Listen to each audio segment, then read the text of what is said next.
केंद्र सरकार ने राजभवन का नाम लोक भवन कर दिया है। इसके लेकर के गजट भी जारी हो गया है। राजभवन जहां पर पहले लिखा रहता था राजभवन, अब वो राजभवन नहीं जाना जाएगा, वो लोक भवन जाना जाएगा। लेकिन झारखंड जो है वो अलग मिजाज का राज्य है। आज झारखंड विधानसभा में संसदीय कार्य मंत्री राधाकृष्ण किशोर ने एक प्रस्ताव रखा।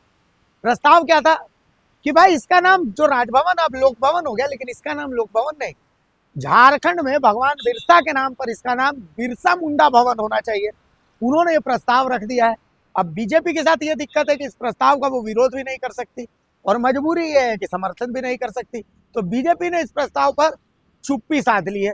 क्या कुछ कह रहे हैं संसदीय कार्य मंत्री, कैसे उन्होंने मुद्दा उठाया और उनको कैसे सुरेश बैठा का भी इस मामले पर समर्थन मिला है, सब कुछ हम आपको दिखा दें। अध्यक्ष महोदय, हम सभी जानते हैं कि राज्यपाल की नियुक्ति राष्ट्रपति जी के द्वारा की जाती है, परंतु संविधान के अनुच्छेद 154 के अंतर्गत राज्य कार्यपालिका शक्ति राज्यपाल में निहित होती है। इस तरह राज्यपाल का पद राज्य पद होता है। राज्यपाल का कार्यालय से राज्य के विधायी कार्यों को संपादित किया जाता है। राज्य विधानसभा के सत्र को आहूत करना, अवसान करना, संविधान के अनुच्छेद 175, 176 के तहत संबोधित करना, विधानसभा का विघटन करना, विधानसभा से पारित विधेयकों को अपनी अनुमति देना, राज्यपाल राज्य मंत्रिमंडल द्वारा लिए गए निर्णयों पर राज्य हित में अपनी सहमति देना और राज्य मंत्रिपरिषद से सहयोग प्राप्त कर राज्यपाल के कार्यपालिका के प्रति दायित्व है। इस तरह राजभवन का कार्यालय से राज्य के विधायी और कार्यपालिका कार्यों का संपादन होता है। राजभवन राज्य सरकार की संपत्ति है। राज्य में स्थापित अवस्थित राज्य सरकार की चल अचल संपत्ति के नामाकरण करने का अधिकार राज्य सरकार को है। उसके आलोक में मैं प्रस्ताव करता हूं कि रांची स्थित राजभवन का नाम बिरसा मुंडा के नाम पर बिरसा भवन तथा दुमका स्थित राजभवन का नाम सिद्धू कानू भवन किया जाए। महोदय, देखिए, भारतीय जनता पार्टी जितनी भी संस्थाएं हैं, चाहे रोड का नामकरण करना हो या अच्छे अच्छे संस्थान का नामकरण करना हो, वो तो खुद अपने बनाया नहीं, बनल बनावल को नामकरण करने का शौक पाल रखे हैं लोग। अरे भैया, आप अपने पूर्वजों के नाम पर बनाइए कोई नया चीज और उसके नाम पर आप नामकरण करिए ना। जो बनाया हुआ नामकरण ऑलरेडी है उसको नामकरण देने का क्या मतलब है? इसलिए हमारी सरकार ने भी बोला चलो ये बिरसा भवन बनेगा, इससे अच्छा और क्या नाम हो सकता है। जो इस देश को आईना दिखाने का काम किया है और झारखंड में हम लोग उसको भगवान मानते हैं, पूरा देश भगवान मानता है और उसके नाम पर आज बिरसा भवन के नाम पर नाम प्रस्ताव रखा गया, तो निश्चित रूप से हम लोग का पूरा समर्थन।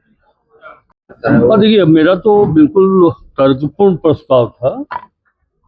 जो राज्य की संपत्ति है, चाहे वो सड़क हो या फिर कोई बिल्डिंग हो, किसी विभाग की कोई संस्थान हो, तो ये उसका नामकरण करने का अधिकार राज्य मंत्रिपरिषद को है या उसको बदलने का अधिकार राज्य मंत्रिपरिषद के पास है, भारत सरकार के पास नहीं है।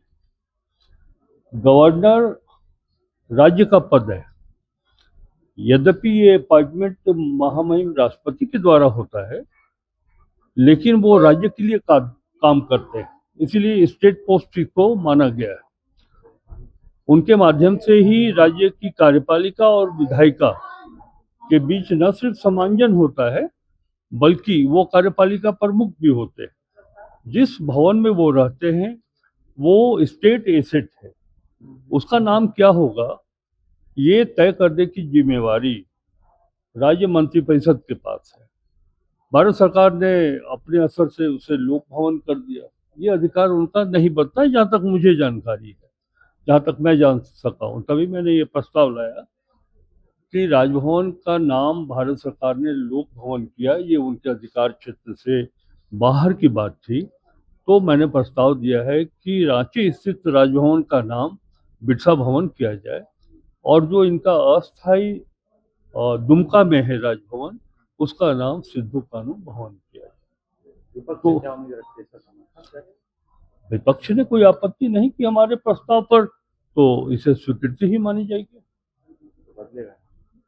अब विधानसभा में ये बातें रखी गई हैं, फिर सरकार निर्णय लेगी इस पर। सर एक सवाल जो है कि